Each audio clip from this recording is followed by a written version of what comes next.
Hay libros que envejecen como una revelación, pero también hay libros que envejecen como espejitos. Y para mí, este libro de las enseñanzas de Don Juan, de Carlos Castaneda, entra en la segunda descripción. Y obviamente no porque no esté bien escrito, no porque no tenga una fuerza narrativa, sino al contrario, sí la tiene, y esa es parte del mismo problema. Está escrito con una habilidad literaria muy efectiva, te envuelve, te seduce, te hace sentir que estás entrando dentro de un conocimiento secreto. Pero una cosa es que un libro esté bien narrado y otra que proponga desde lo espiritual algo verdaderamente profundo o confiable.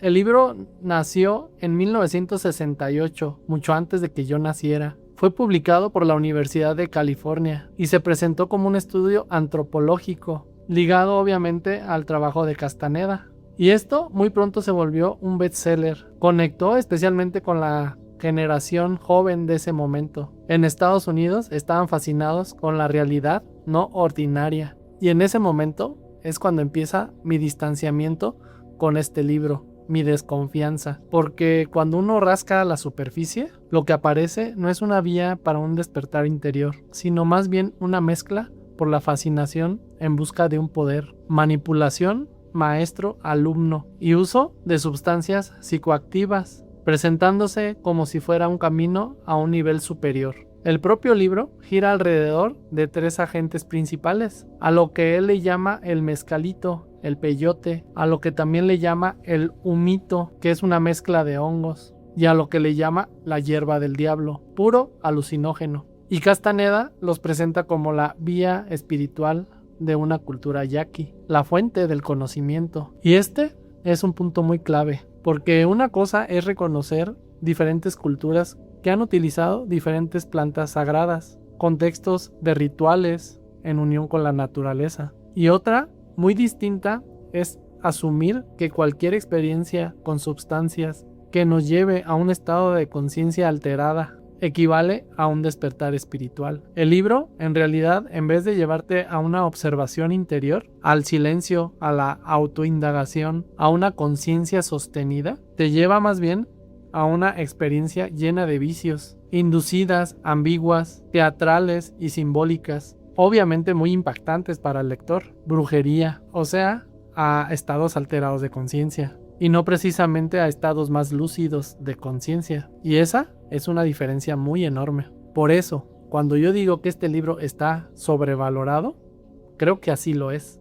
Y no lo digo desde un prejuicio mío, que esté yo en contra de las plantas medicinales, porque más bien lo digo desde esa confusión que nos da al lector, desde una intensidad al leerlo o una profundidad de la información que nos da. Como lo digo, este libro está lleno de elementos que llaman mucho la atención. La hierba del diablo, el mezcalito, el humito, la relación con las lagartijas, los rivales, la bruja, la posibilidad de convertirte en cuervo, en otros animales de poder, las amenazas constantes invisibles, y todo esto para tener pruebas y poder ser un maestro. Eres un aprendiz. Todo esto contiene una fuerza mística muy llamativa, pero para mí espiritualmente se siente más cercano a una dramatización externa del ego, de un poder oculto, poder, como una enseñanza, una pedagogía de la conciencia nada más, algo por fuera, parte de la misma ilusión. Y esta es mi objeción realmente de fondo de este libro. Si una enseñanza te empuja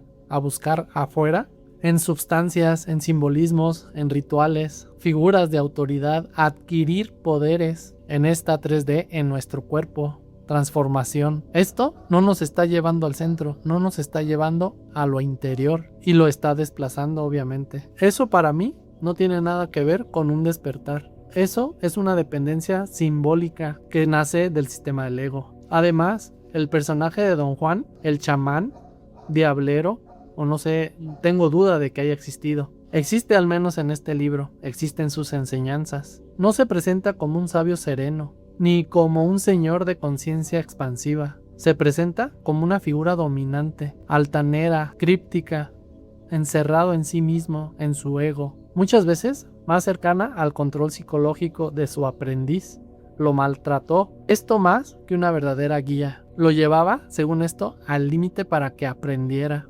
Y esto, aunque muchos consideren que es una iniciación mediática de renacimiento, pues también puede ser como simplemente una interpretación de algo místico. Yo sé que hay muchos que defienden la información de este libro. Dirán que estoy hablando en símbolos, que no hay que leerlo literalmente, que no lo entendí, que el brujo, el cuervo, las lagartijas son metáforas de la percepción. Y está bien, todos vemos en base a nuestra percepción lo que queremos ver. Pero aquí está la pregunta, ¿hacia dónde nos lleva el libro como lector? ¿Hacia una libertad interior o una fascinación exterior de nuestro entorno, del teatro, de la ilusión? Porque una espiritualidad madura no te encapsula en algo raro. Siempre te va a estar regresando a lo esencial, al origen. Para mí, las enseñanzas de Don Juan hace completamente lo contrario. Te romantiza, te deslumbra con lo extraño, magnifica lo oculto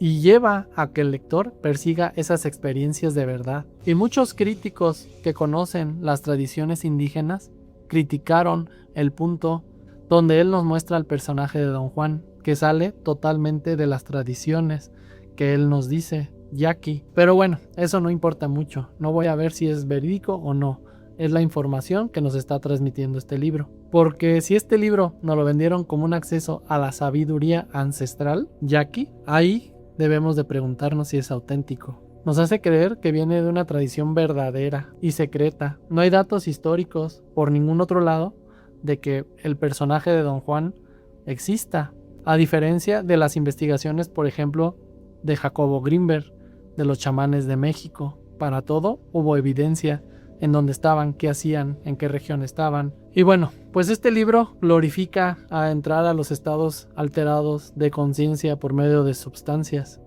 De eso se trata todo el libro, a darnos recetas de brujería y recetas de poder. ¿Y por qué es que es tan famoso? Pues hay que darnos cuenta que salió el libro en 1968, cuando esa generación estaba inmersa buscando esas sustancias y cómo mezclarlas, cómo utilizarlas. O sea, eso fue lo que les llamó la atención. La búsqueda de poder tomar algo para poder salir de su realidad. Le dio un lenguaje sagrado a una generación que muchas veces buscaba justificar sus consumos químicos. Porque una cosa es explorar la conciencia y otra, espiritualizar la intoxicación. Una cosa es buscar la disciplina interior y otra, revestir la química como una sabiduría. Yo estaba buscando o creí que este libro me iba a llevar a una búsqueda de un silencio interior, de una sabiduría, de un verdadero chamán, una transformación, una conciencia unificada, una conexión directa con la naturaleza. Y aquí, en ningún momento vi una invitación, por ejemplo, a meditar. Nunca lo habló. Nunca vi un camino a la presencia. Tampoco me di cuenta de alguna comprensión refinada para poder entender el ego. No disolverlo, simplemente visualizarlo y entenderlo. Más bien veo un teatro de poder, del misterio. Acuérdense, cuando un camino gira alrededor de volverte especial, esencial o adquirir algún poder, entrar en secretos y dominar otras realidades. ¿Quién está al volante?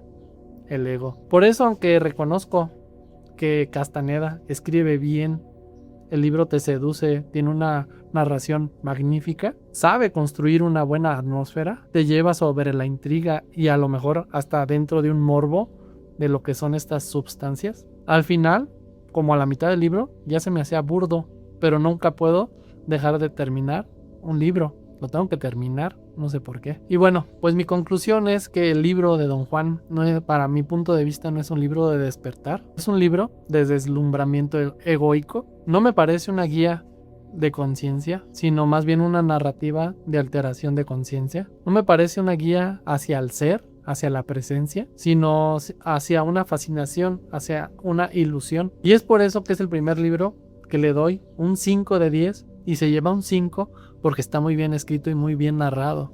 Te seduce, pasas el tiempo, pero no era lo que buscaba. Para mí, aquí hubo más mito que verdad, más espectáculo que conciencia y mucho más búsqueda de poder que un verdadero despertar. Te invito a que lo leas. Si ya lo leíste, dame tu comentario. A lo mejor te agrada lo que dije, a lo mejor y no coincides, pero de eso se trata, el estar compartiendo información. Y bueno, hasta aquí lo dejamos. No olvides dejar un comentario, un like, y te deseo mucha abundancia. Muchas gracias.